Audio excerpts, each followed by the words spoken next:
Okay, nobody asked for a haul video, but here it is. As you can see, my desk is, I don't know if you can tell. Let me show you some of the crafter math. I have an overhead thing, pardon the big old cord thing. That's as far as it'll let me do recording. But this is all around my desk.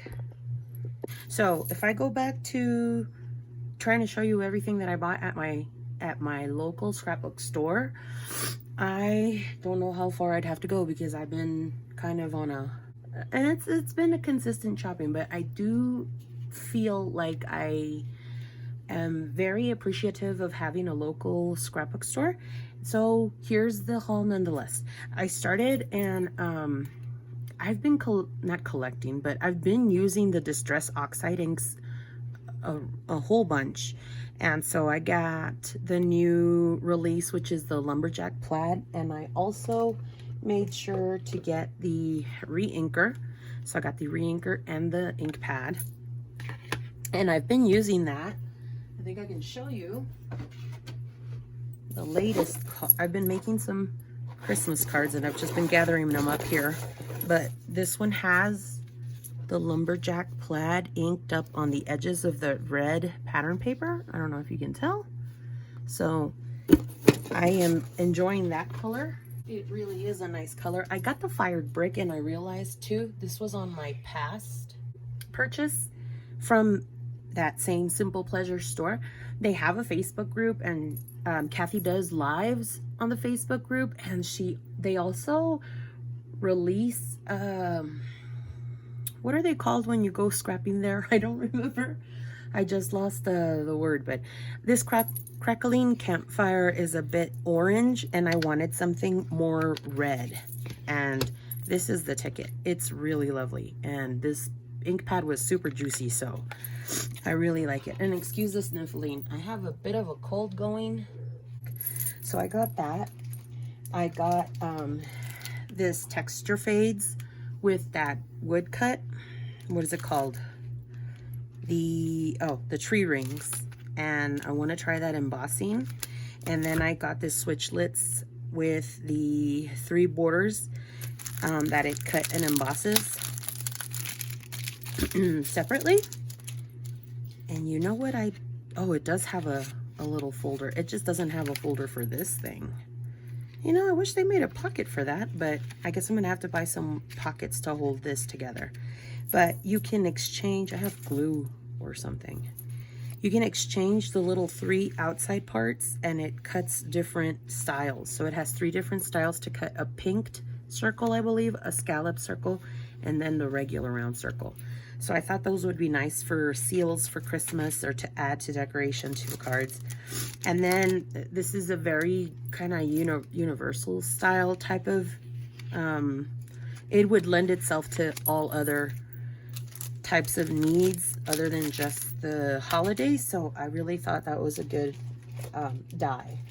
The other fun stuff I got was, the 49th and Market is been really great if you like that type of style, and this one isn't particularly up my alley per se, but it does, most of their things like revolve around like florals and nature, and it has a lot of labels and stamps, frames, like slide frames, and I thought those were super cute. It's kind of very a la Tim Holtz, but it's not grungy, and I really like that about these ephemera bits. I'm late on the Spectrum Sherbet, and I liked it. I just didn't find a need for the paper, but I do love the embellishments. As I said, this one includes some titles.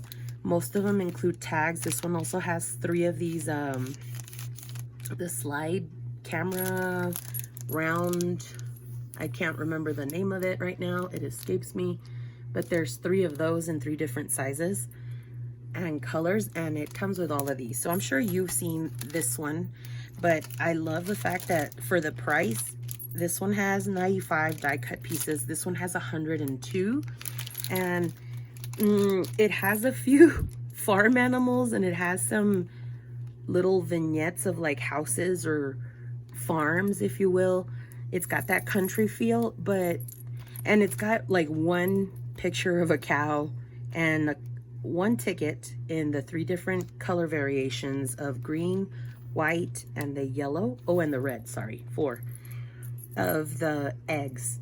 But you could always do a layout. It doesn't have to speak directly to farm, but maybe a breakfast layout. Another one that I got, which I was really trying to hold off on, but I picked it up. It's the Christmas one. And so I figured I could use these as layering pieces also on the cards. And it has a few sayings, and the colors are bright. They're not all distressed with vintage colors. These were super cute embellishments, and so I figured I'd pick it up as well and see if I could layer some on some Christmas cards. And I guess I was just in the Christmas mood that day that I went.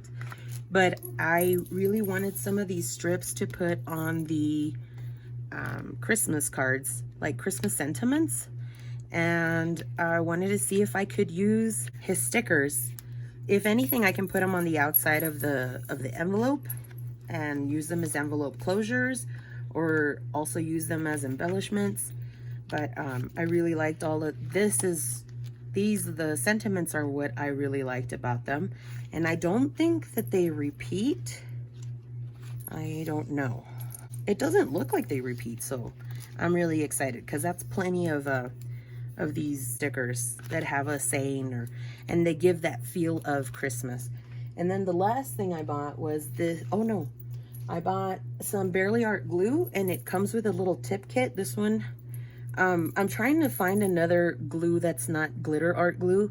I don't like the way that the glitter art glue gets when it starts drying, and I tend to work kind of slow. So when the glitter art glue starts drying, it gets gunky, and then it dries kind of gunky. It doesn't dry really clear if you're still manipulating the pieces of paper together. So I've found that I want to try something different. I really have been trying different glues or mediums. I tried this Distress Collage medium. This is the thing that I've been liking the most. This takes time to dry, however.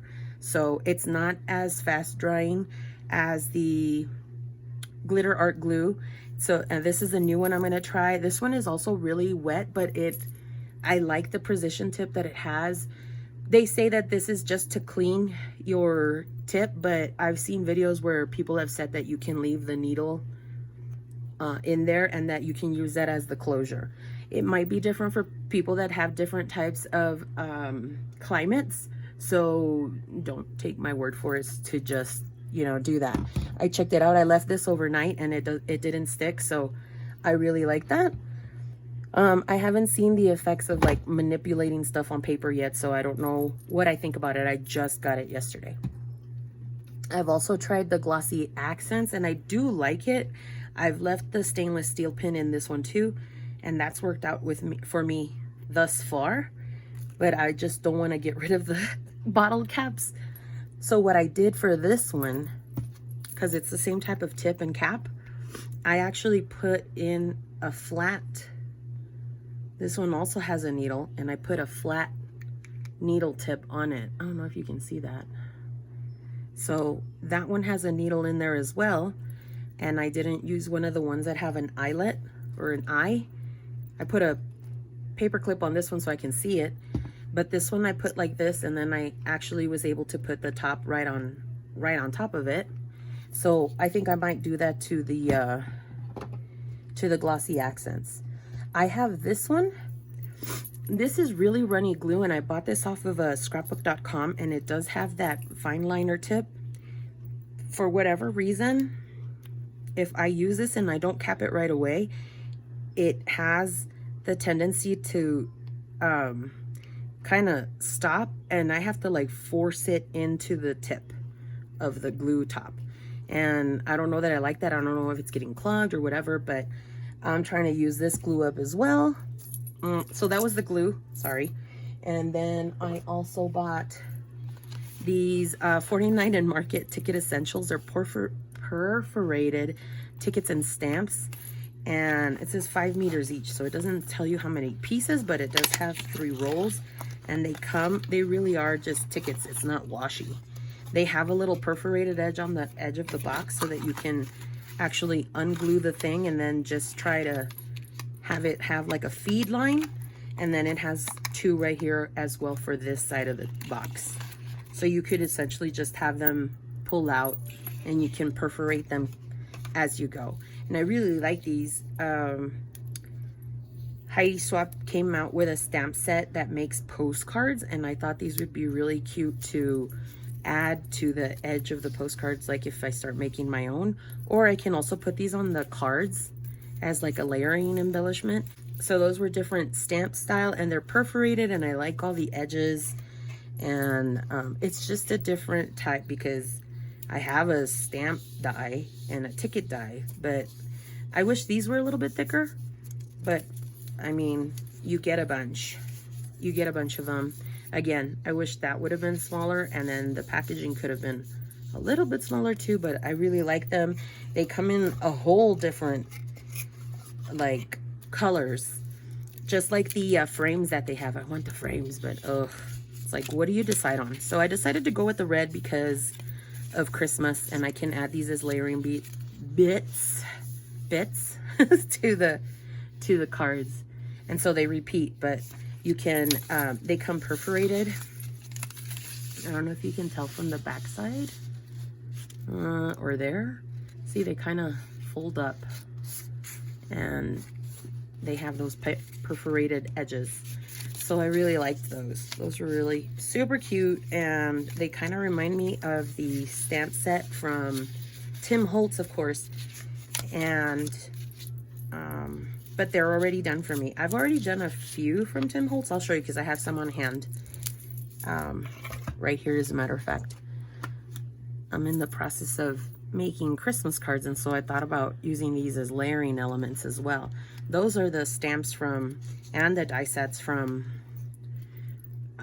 Tim Holtz. This one comes with a perforated edge as well.